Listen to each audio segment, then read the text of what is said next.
kind of filming are we doing? The kind where I pretend you're not there, or the other kind? The other kind. Where we talk the whole time. If you follow somebody for long enough and just follow their life experiences, pretty much every theme in the human experience is going to come out of that.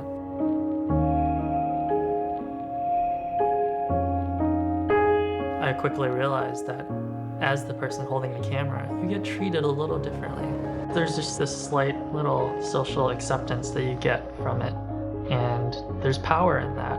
Bing was a skateboarder, so right away we knew that he connected to these young men in a way that maybe a TV journalist coming in would not connect to them. You can tell that the movie is shot by a skater, and that Bing used his experience and his technique to bring a documentary to life.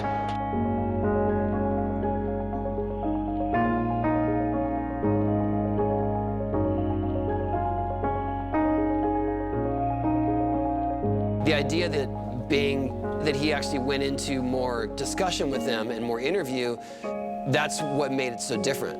Have you and Nina ever just tried talking it out? Successfully? Nope.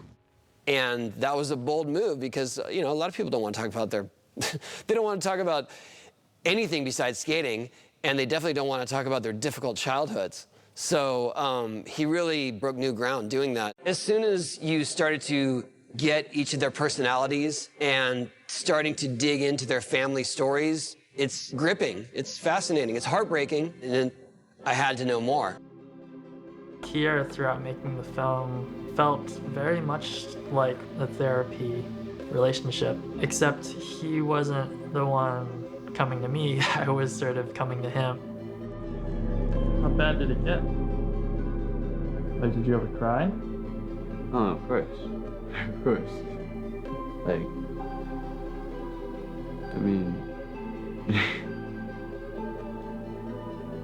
What are you?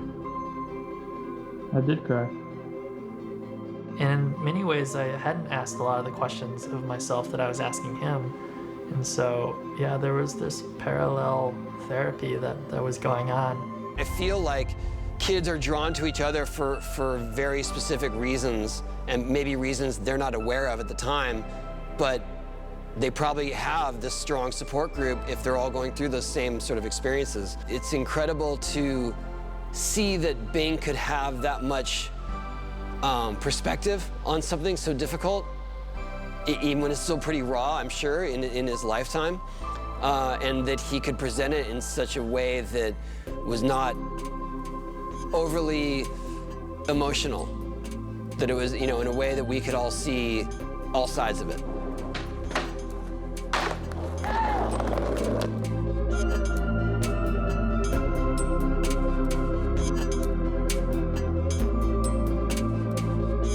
One of those questions that you have to ask the filmmaker is, you're really putting your subjects at risk here. They're risking a lot.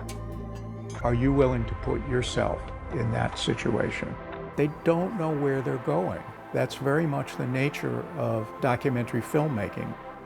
It's a little bit like peeling the onion. You think you're starting off and you're telling one kind of story, and then as you dig into it, as you get deeper into it, it's going somewhere else. Filmmaking is often, I say, we're always dealing with contradictions. There's what you owe your audience and the viewer of the film to tell the truth, to get to the story, to get to the bottom of things.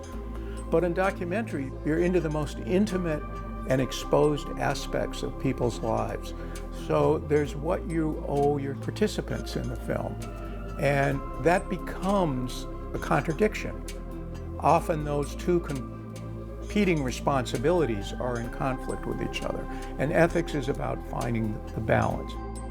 When Nina moved out of Zach's place and they were telling me very different narratives of what was happening in their relationship, I had to keep a secret from Nina and Zach about what was going on. No longer did it become just a project of just talking to people about issues in their lives. It became about, the information I hold can really do some harm. There were a lot of nights where I thought about whether or not I should continue making the film. And ultimately what I had to do was I had to let Nina lead the way and kind of dictate how much she wanted me to deal with the specifics of her relationship with Zach. How do you think I should approach that he would hit you with that subject? To him? Yeah. Don't. That's a bad, no. Our participants are really like partners in the film. When they're everyday people, like Zach and Nina and Keir, we show it to our principals before it's finished, when we're still editing and we can still make changes. You know, and we don't all necessarily give the participants, you know, that right of refusal. Different filmmakers deal with it in different ways, but it's a critical question for all of us to get that buy-in from our subjects. We want them there as the film goes out in the world to be a part of the dialogue that the film engenders and in the outreach and engagement and that kind of thing.